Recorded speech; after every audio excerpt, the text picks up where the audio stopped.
नमस्कार साथियों, द्रोणास गुरुकुल में आप सभी का स्वागत है। आशा करते हैं आप सभी लोग बढ़िया से हैं। जो भी नए विजिटर्स है वो कृपया चैनल को सब्सक्राइब कर लीजिए और ये वीडियो देखने के बाद अगर पसंद आए तो ज़रूर वीडियो को लाइक करके आगे जाइएगा। और जो भी एग्जिस्टिंग व्यूअर्स हैं उनसे तो रिक्वेस्ट है कि आप कृपया वीडियो को लाइक करके तभी आगे जाइएगा। तो आ जाते हैं आज के वीडियो के टॉपिक के ऊपर। तो दोस्तों, द्रोणास गुरुकुल का यहाँ पे आज की वीडियो में हम लोग जिसके बारे में बात करना चाहते हैं वो है Bajaj finance and Kotak Mahindra bank. ठीक है, जो आप लोगों को तो पता ही है कि कोटक महिंद्रा बैंक में मैंने ऑलरेडी पोजीशन बनाना स्टार्ट कर दिया है। ऑलरेडी मेरा फर्स्ट लॉट लग गया है और शायद वो मैंने कब बनाया है देखते हैं एक बार। कोटक कोटक इसका वीडियो मैंने डाला था। कोटक महिंद्रा बैंक। हाँ, तो 27 तारीख 7 तारीख को बनाया था। नहीं, कोटक महिंद्रा बैंक। अच्छा, हाँ, तो 25 तारीख को मैंने ऑलरेडी खरीदा था। यहाँ पे दिखाई दे रहा है। तो 25 तारीख को मैंने खरीदा था कोटक महिंद्रा बैंक और अभी मैं उसको होल्ड कर रहा हूँ और नेक्स्ट वीक में खरीदने का कोशिश करूँगा बजाज फाइनेंस। अभी से तैयार तैयार कर लिया है। क्यों? इसका कारण है। इसका कारण देखने के लिए आप लोगों को यहाँ पे आना पड़ेगा। देखिए, कोटक ग्रो में आते हैं। ग्रो में आने के बाद हम लोग कोटक का चार्ट खोलते हैं, कोटक महिंद्रा बैंक का। अब ये आप सोचेंगे कि कोटक महिंद्रा बैंक में क्यों पोजीशन बनाया गया। इसको समझने के लिए आपको 1 मंथ का चार्ट देखना पड़ेगा। देखिए, 1 मंथ पहले यहाँ पे ये 1800 के रुपए में था ये शेयर। ठीक है, फिर अचानक यहाँ से लेके अचानक धड़ाम से ये गिरा। अभी आप पूछेंगे कैसे गिरा, क्यों गिरा, 12% तक गिर गया, ऐसा क्यों हुआ। एक साल का देख लेते हैं। एक साल में भी गिरा हुआ है 15%। 19 इसका टॉप था, एक साल का टॉप था 2000 का। ठीक है, तो 2000 का शेयर हम लोगों को अभी 1600 में मिल रहा है। वो भी ब्लू चिप वाला शेयर और जो कि बढ़िया परफॉर्म करता है। ठीक है, 5 ईयर्स में देखिए सिर्फ 16% चला है। बैंक निफ्टी नहीं चला है तो ये भी नहीं चला है। यहाँ से एकदम कंसोलिडेट कर रहा है, मतलब लास्ट 3 ईयर से लेके यहाँ पे 2020 से लेके यहाँ पे ये कंसोलिडेट कर रहा है। इसका कारण एक है, देखिए यहाँ पे आरबीआई ने 2 दिन पहले इन लोगों के ऊपर एक बैन लगाया कि वो लोग मोबाइल एप्लीकेशन या ऑनलाइन से नया कस्टमर ऐड नहीं कर सकते। ठीक है, इसको आप सर्च करने के लिए R B I plus Kotak बोल के ऐसे लिखिएगा, कोटक बैंक, तो ऑटोमेटिकली गूगल में आ जाएगा। देखिए, R B I action on Kotak Mahindra bank, is your data in other bank safe. ठीक है, Kotak Mahindra bank tanks 13% on R B I whip, market cap dips to 3.19 lakh crore. 3.19 lakh crore का मार्केट कैप उन लोगों का गिर गया। RBI ban major challenge for Kotak bank, 21 घंटे पहले अभी आया ये में न्यूज़। तो इससे क्या होता है, इससे क्या होगा, बेसिकली बैंकिंग काम के लिए इनको बैन नहीं किया गया है कि प्रॉफिट हो गया, लॉस हो गया। ये तो अपना प्रॉफिट बुक किया है। इसका क्वार्टरली जो रिजल्ट आया, मतलब जो रिजल्ट है, अगर हम यहाँ पे प्रॉफिट में देखेंगे और ईयरली देखेंगे, क्वार्टरली है, ईयरली देखिएगा, तो देखिए हर एक साल इसका परफॉर्मेंस बढ़िया है। यहाँ तक कि 2023 में 3000 करोड़ इसका करीब करीब मुनाफा ज़्यादा हुआ है लास्ट ईयर से, 2022 से। तो profit as per the banking thinking, banking operations, this bank is performing exceptionally well. ठीक है, बहुत ही बढ़िया बैंक के जैसा ये काम कर रहा है। यहाँ पे अभी इसको कहाँ पे तोड़ा गया, यहाँ पे इसको तोड़ा गया कि आपका डेटा यहाँ पे सिक्योर नहीं है।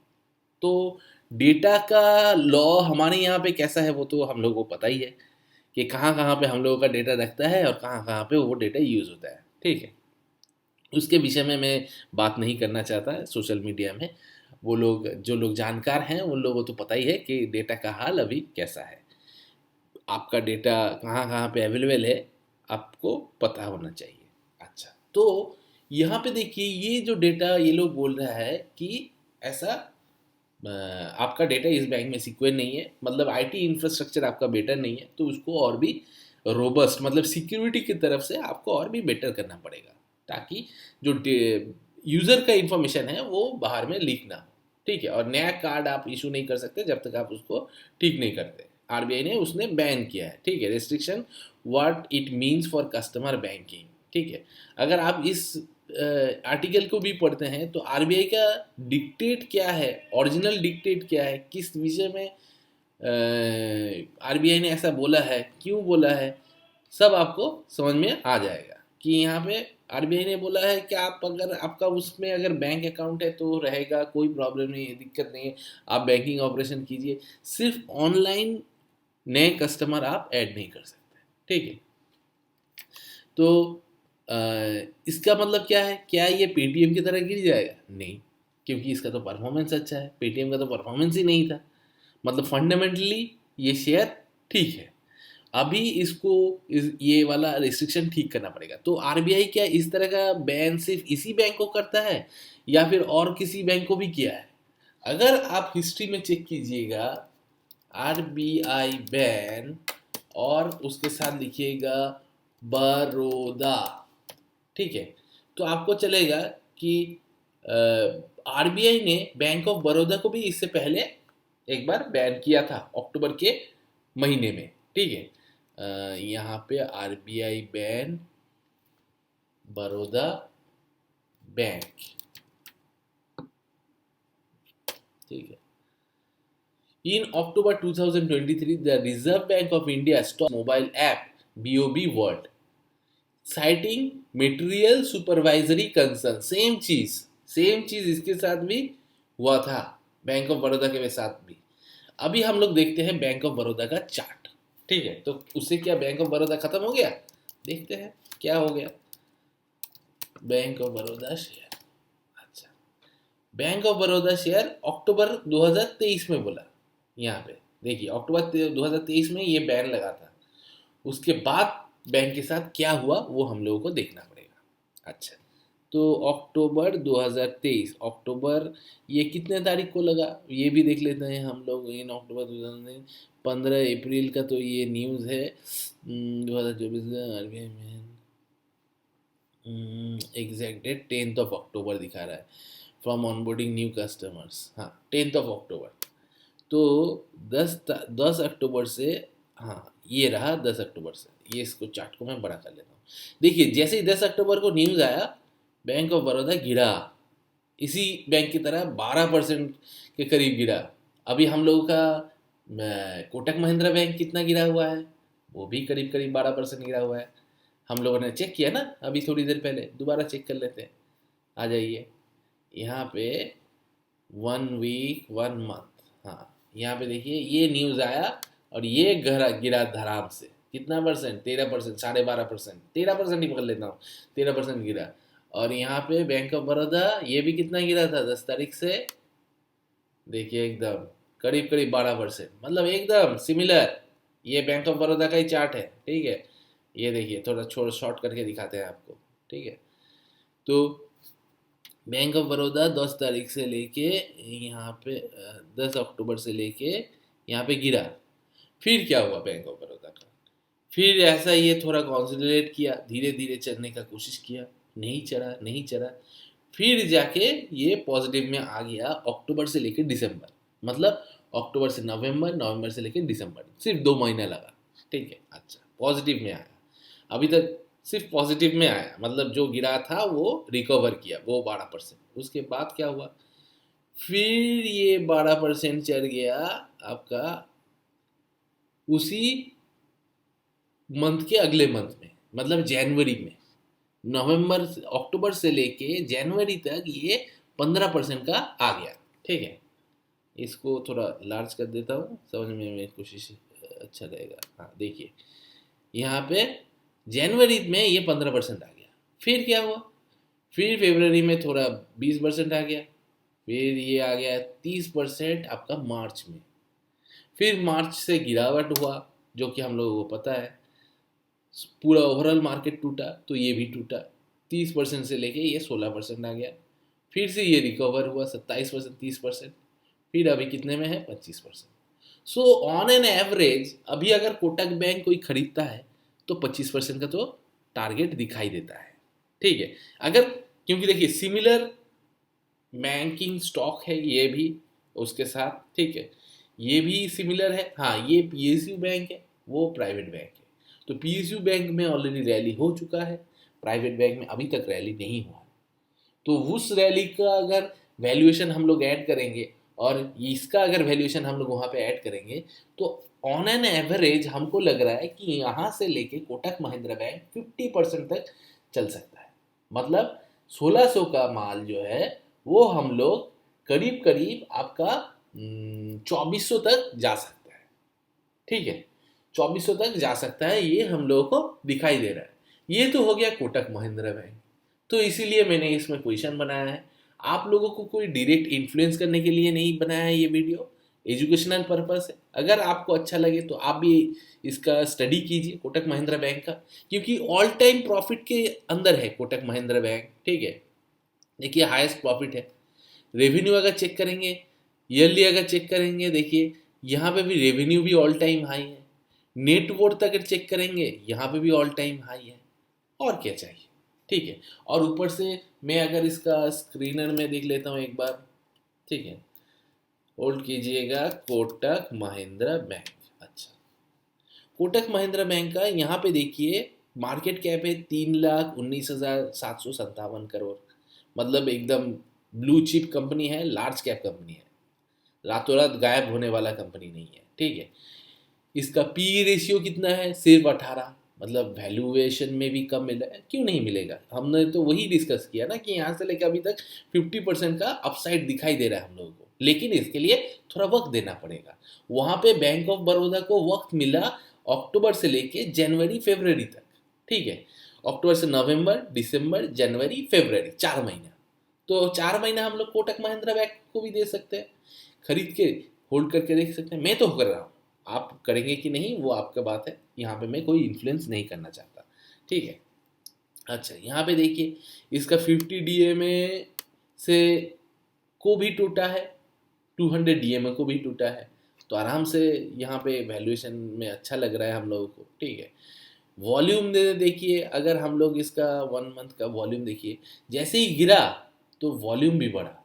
मतलब जिन्होंने बेचा है कोई खरीदने वाला भी मिला है।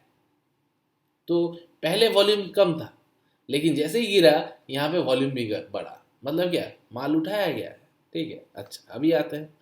अच्छा, यहाँ पे देखिए कोटक महिंद्रा बैंक जो है, ये आपका चौथे पोजीशन में आता है टॉप बैंकिंग में। तो ये भी बढ़िया है, ठीक है। इसका डिविडेंड यील्ड 0.9% है, और ऊपर से ये तो इसका क्वार्टरली परसेंटेज है, आरओसी है, रिटर्न ऑन कैपिटल इक्विप्ड। अच्छा, नेट एनपीए परसेंटेज देखिए 0.36 है।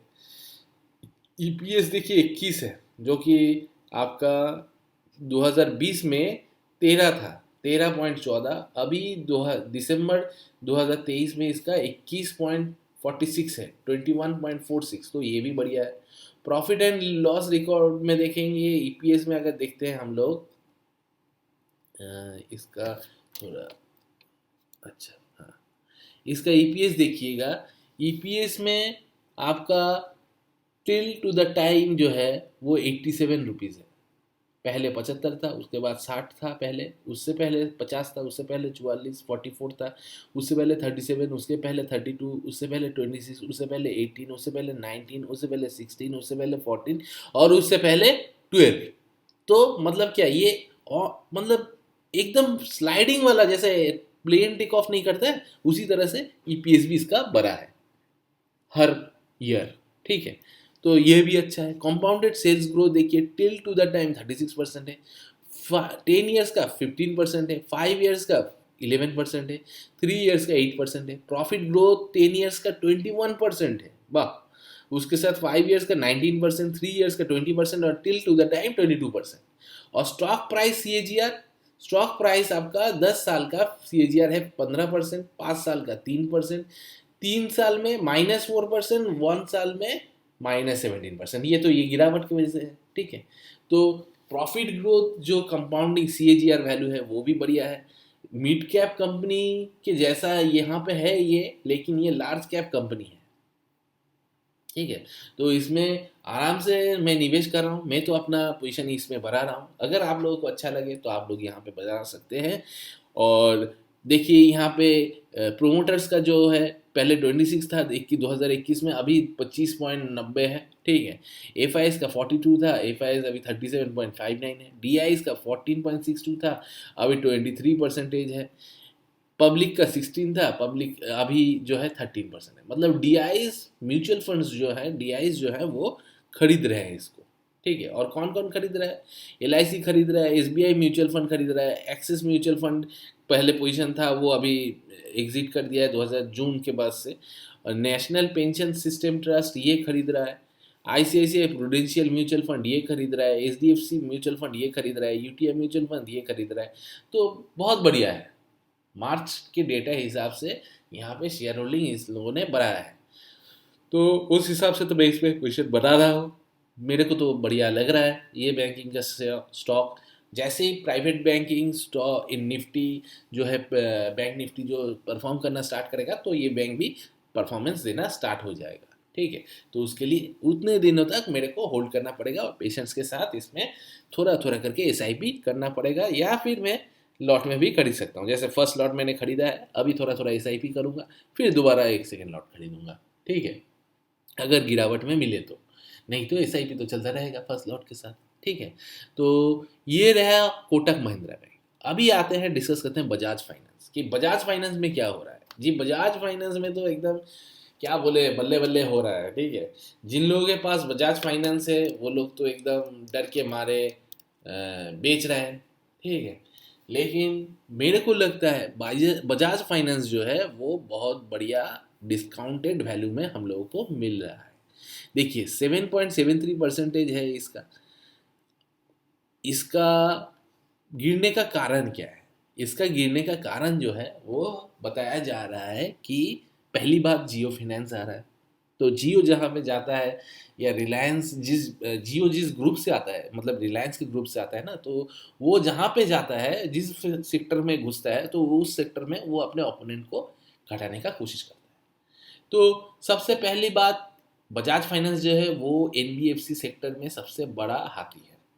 तो उस हाथी को गिराना तो इतना आसान नहीं होगा, पहली बात। दूसरी बात, अभी इसका जो परफॉर्मेंस है, मैं अगर प्रॉफिट देखता हूँ तो ऑल टाइम हाई पे ये भी है। और सिर्फ हाई पे भी नहीं है, अगर क्वार्टरली में भी चेक करेंगे, क्वार्टरली में भी हाई है। मतलब ईयरली नहीं है, सिर्फ क्वार्टरली में भी हाई है। और हाई में देखिए, पहले 2022 में 7,000 करोड़ का प्रॉफिट किया था, अभी प्रॉफिट किया है 11,508 करोड़ का। तो मतलब क्या, ये कंपनी जो है एकदम डबल प्रॉफिट किया है। तो बहुत अच्छा बढ़िया प्रॉफिट किया है। और ऊपर से बजाज फाइनेंस जो है वो सिर्फ अभी लेंडिंग, मनी लेंडिंग में ही सिर्फ सीमित नहीं है, वो अभी क्या कर रहा है आपका, जैसे फाइनेंस हो गया, अगर आप कहीं पे भी मोबाइल खरीदने जा रहेंगे वहाँ पे देखिएगा बजाज फाइनेंस ईएमआई वाला है। कार कार खरीदने जाएंगे वहाँ पे आपका अभी बजाज फाइनेंस स्टार्ट हो रहा है। बाइक खरीदने जाएंगे वहाँ पे बजाज फाइनेंस तो ऑलरेडी था ही। ठीक है। ऊपर से कंज्यूमर अप्लायंसेस वहाँ पे भी है। और वो टारगेट करता है मिडिल क्लास लोगों के लिए। ठीक है। बजाज फाइनेंस मिडिल क्लास लोगों के लिए टारगेट करता है, क्योंकि मिडिल क्लास पर्सन्स ऐसे हैं कि वो कभी किसी का पैसा नहीं मारता है। आप और हम जो है वो मिडिल क्लास से हैं, हम लोग क्या किसी का पैसा मार के कुछ करेंगे? नहीं करेंगे। अगर लोन लिया है, पेट काट के, अगर ज़रूरत हुआ एक टाइम हम लोग खाना नहीं खाएंगे, लेकिन उसका पैसा वापस कर देंगे उसको, वो भी सूद समेत, वो भी सूद समेत। लेकिन मारेगा पैसा कौन? मारेगा कॉरपोरेट। ठीक है। जैसे हो गया नीरव मोदी, विजय माल्या। अभी ये बोलने का बात नहीं है, लेकिन ये सबको पता है कि मारेगा कॉरपोरेट, लेकिन वो लोन भी लेगा सबसे ज़्यादा। और बजाज फाइनेंस का टारगेट रहता है ये रिटेल कंज्यूमर्स। इससे इसके लिए ये ऐसा कंपनी है, कभी भी घाटे में नहीं जाएगा, और ऊपर से ये बढ़िया रिटर्न भी देगा। आर इसका देखिए 18.84% है। अभी अगर मैं इसको देख लीजिए, यहाँ पे कोटक महिंद्रा बैंक था तो, अच्छा अभी हम लोग स्क्रीनर में बजाज फाइनेंस बैंक का चेक कर लेते हैं। ठीक है। अच्छा, बजाज फाइनेंस बैंक, इसका हम लोग CAGR कहते हैं। तो कंपाउंडेड सेल्स ग्रोथ 5 ईयर्स का है 24%, 3 ईयर्स का है 27%, टिल द टू टाइम है 33% सेल्स ग्रोथ। मतलब सेल बढ़ा है कितना, अभी तक 33% बढ़ा है। 3 साल का CAGR है 27%, हर साल 27% करके बढ़ा है। 5 साल का है 24%। अभी लोग को लग रहा है कि ये तो बहुत बड़ा हाथी बन गया है अभी, और ये कितना बढ़ेगा? जी नहीं, आपको ये भी सोचना है कि हम लोगों के देश में कितना पॉपुलेशन बढ़ रहा है। पॉपुलेशन जितना बढ़ रहा है उसके साथ यंग पॉपुलेशन भी बढ़ रहा है। और यंग पॉपुलेशन क्या करता है, आज कुछ भी खरीदना हो वो लोग पहले EMI में खरीदता है। ऐसा नहीं है कि पैसा जमा किया और उसके बाद उस पैसे से लेके खरीदा। अभी कार का ज़रूरत है, चलिए कार खरीद लेते हैं। 6,000 डाउन पेमेंट किया, 60,000 डाउन पेमेंट किया और बाकी EMI में ले लिया। आईफोन खरीदना है, 5,000 डाउन पेमेंट किया, EMI में खरीद लिया। तो ये है नया जनरेशन, और नया जनरेशन EMI में ही चीज़ लेगा। वो लोग पैसा जमा करके नया खरीदेगा नहीं। तो ये EMI का सिस्टम भी बढ़िया रहेगा, क्योंकि उन लोग अगर EMI में नहीं लेते हैं तो पैसा खर्चा हो जाता है। पार्टी कर लेंगे, दोस्तों के साथ घूमने चले जाएंगे, तो वो ये उन लोगों को भी पता है कि पैसा नहीं रहेगा। तो इसलिए वो पैसे को EMI में ले लो, पैसा जैसे ही आएगा, सैलरी जैसे ही मिलेगा, खटाक से वैसे बैंक अकाउंट से काट देगा पैसा, और ऊपर से मेरा चीज़ भी हो जाएगा। और बाकी जो पैसा रहेगा उसमें से परिवार चला लेंगे पूरा मंथ का। तो वो वाला सोच जो है, वो सोच बढ़ेगा और बढ़ता ही जा रहा है। और ऊपर से यंग पॉपुलेशन भी हम लोगों का सबसे ज़्यादा है, बढ़ रहा है। ठीक है, तो उससे क्या हो रहा है, यहाँ पे इन सभी कंपनियों को, जो NBFC कंपनी है, इन लोगों को फायदा हो रहा है। और ये NBFC कंपनी में बजाज फाइनेंस जो है वो एक हाथी है। यहाँ पे देखिए, इसका 5 ईयर्स में CAGR है 29%, 3 ईयर्स में है आपका 48%, टिल द टू टाइम है आपका 25%। स्टॉक प्राइस 10 ईयर्स का CAGR 43%, मतलब स्मॉल कैप कंपनी को भी ये मात दे रहा है। 5 ईयर्स का 17%, 3 ईयर्स का 7% और 1 ईयर का 7%। अभी 1 ईयर का, 3 ईयर का और क्यों घटा है, क्योंकि यहाँ पे ये प्राइस अभी डिस्काउंट में मिल रहा है, इसको तोड़ा गया है। अभी जो ये तोड़ा गया है, क्या करेगा, जितना बड़ा बड़ा इन्वेस्टर्स है वो अभी इसको एक्मुलेट जोन में लेके एक्मुलेट करना स्टार्ट कर देगा। और जैसे ही 2-3 महीना जाएगा, देखिएगा हटा, मतलब अचानक इसका प्राइस जो है स्काई रॉकेटिंग बन जाएगा। ठीक है, ऐसा ही होगा, और मेरे को ये लगता है। तो इसलिए मैं इसमें पोजीशन बना रहा हूँ, हेवीली इन्वेस्टमेंट कर रहा हूँ। अगर आपको इन्वेस्टमेंट करना है तो आप अपने तरफ से स्टडी करके फिर कीजिएगा। ROE देखिए, इसका 5 ईयर्स का 20% है, 3 ईयर्स का 21% और लास्ट ईयर्स का 22% है। और इसका रिजर्व्स देखिए, रिजर्व्स पहले 2015 में 4,750 था, अभी देखिए 76,000 के करीब है। ठीक है, तो बजाज फाइनेंस जो है वो एक बढ़िया कंपनी है, लग रहा है मेरे को, और उस हिसाब से डिस्काउंट में भी मिल रहा है। तो मैं इसमें तो पोजीशन बना रहा हूँ। ठीक है, क्योंकि देखिए यहाँ पे ये अभी 1 वीक में 6%, 6% का गिरावट में दिखाई दे रहा है। 1 महीने में 7% का गिरावट दिखा रहा है। 1 साल में भी नहीं चला है, 7% चला है। लेकिन ये ऑन द टॉप 8,000 था। तो 8,000 का शेयर हम लोगों को अभी कितने में मिल रहा है, यहाँ पे 17% करीब दिखाई दे रहा है। ठीक है, गिरावट है। तो 17% गिरावट है, 3 साल में भी ज़्यादा नहीं चला है, 5 साल में पैसा डबल कर दिया है। तो ये जो सेक्शन है, मतलब यहाँ पे जो ये पोजीशन है, यहाँ पे देखिए ये वाला कॉन्सोलिडेटेड जोन है। तो यहाँ से जब ये ब्रेकआउट देगा, इसका सपोर्ट रेंज है, मतलब मैक्सिमम ये गिर सकता है 5,600, 5,500 के करीब गिर सकता है, क्योंकि यहाँ पे इसने बहुत बढ़िया सपोर्ट लिया है और यहाँ से रिवर्ब किया है। 2022 में भी, मार्च के, यहाँ पे 2023 के मार्च में भी। ठीक है, मई के महीने में, यहाँ पे जून के महीने में 2022 के, और यहाँ पे मई के। तो ये सपोर्ट रेंज बॉक्स बना रहा है। जो लोग डर्विस थ्योरी ऑफ बॉक्स पढ़े हैं उन लोगों को पता है कि ये एक ब्रेकआउट वाला बॉक्स हो सकता है। क्योंकि देखिए यहाँ पे इसने रिवर्ट बैक करके एक यू शेप बनाया है, यहाँ पे भी एक यू शेप बनाया है, मतलब वी शेप बनाया है, यहाँ पे भी वी शेप बनाया है, यहाँ पे भी वी शेप बनाया है। मतलब क्या, ये सपोर्ट ले रहा है, ऊपर जा रहा है, लेकिन तोड़ नहीं पा रहा है।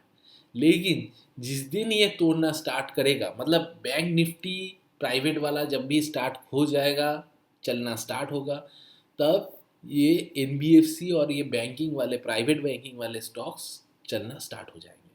और ये आशा करते हैं रेट कट के बाद ही होगा, ठीक है, रेट कट के पहले नहीं होगा। तो अभी ये एक्यूमुलेशन जोन पे है, जितना गिरावट में मिल रहा है मैं उतना गिरावट में इसको खरीद रहा हूँ, धीरे धीरे खरीद रहा हूँ, कोई जल्दी नहीं है, कोई हड़बड़ी नहीं है। एक लॉट अभी लगाया हूँ, अभी एसआईपी स्टार्ट करूँगा, और अगर और भी गिरा तब दूसरा लॉट लगाऊंगा, ठीक है, नहीं तो एसआईपी करता रहूँगा। तो धीरे धीरे मैं चलने का स्टार्ट कर रहा हूँ, इसमें पोजीशन बना रहा हूँ। जैसे ही मेरे को पोजीशन बन जाएगा, बढ़िया सा पोजीशन बन जाएगा और बढ़िया सा प्रॉफिट बनेगा, तब मैं आप लोगों को ज़रूर इत्तला करूँगा। और जब भी प्रॉफिट बुक भी करूँगा, उसके वीडियो भी डालूंगा। तो चैनल को सब्सक्राइब और वीडियो को लाइक करके जाइएगा। यहाँ तक अगर वीडियो को देख लिया है तो बहुत बहुत धन्यवाद। आशा करते हैं आपका दिन बढ़िया रहे। तो फिर आज के लिए इतना ही, मिलते हैं अगले वीडियो में। तब तक जय जवान जय किसान।